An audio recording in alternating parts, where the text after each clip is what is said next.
அமெரிக்காவின் வான்வெளி ஆராய்ச்சி மற்றும் விண்வெளி ஆய்வுக்கான அமைப்பான நாசா 1958 ஜூலை 29 அன்று நிறுவப்பட்டது.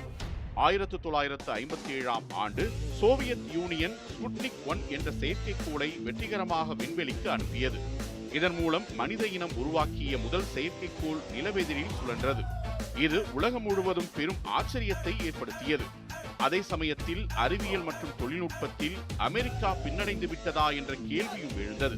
இதன் மூலம் விண்வெளி போட்டி தொடங்கியது.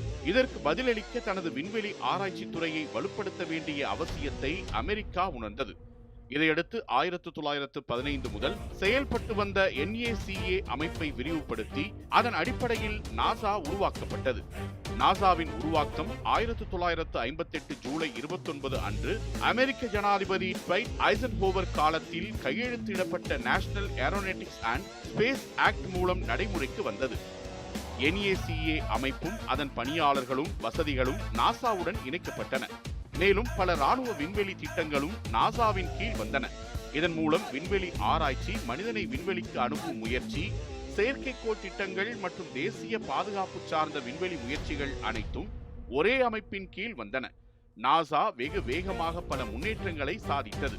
அப்போலோ திட்டம் மூலம் 1969இல் நீல் ஆம்ஸ்ட்ராங் என்ற விண்வெளியாளர் மூலம் மனிதனை நிலவிற்கு அனுப்பி உலகமே ஆச்சரியப்படும் அளவுக்கு வளர்ச்சி காட்டியது. இதனுடன் வோயேஜர், மார்சு ரோவர், ஹபிள் தொலைநோக்கி உள்ளிட்ட திட்டங்கள் நாசாவை உலகின் மிக முக்கியமான விண்வெளி ஆராய்ச்சி நிறுவனமாக மாற்றின. இதன் மூலம் தொழில்நுட்ப வரலாற்றில் தனது மேலாதிக்கத்தை உலகிற்கு எடுத்துக்காட்டியது அமெரிக்கா.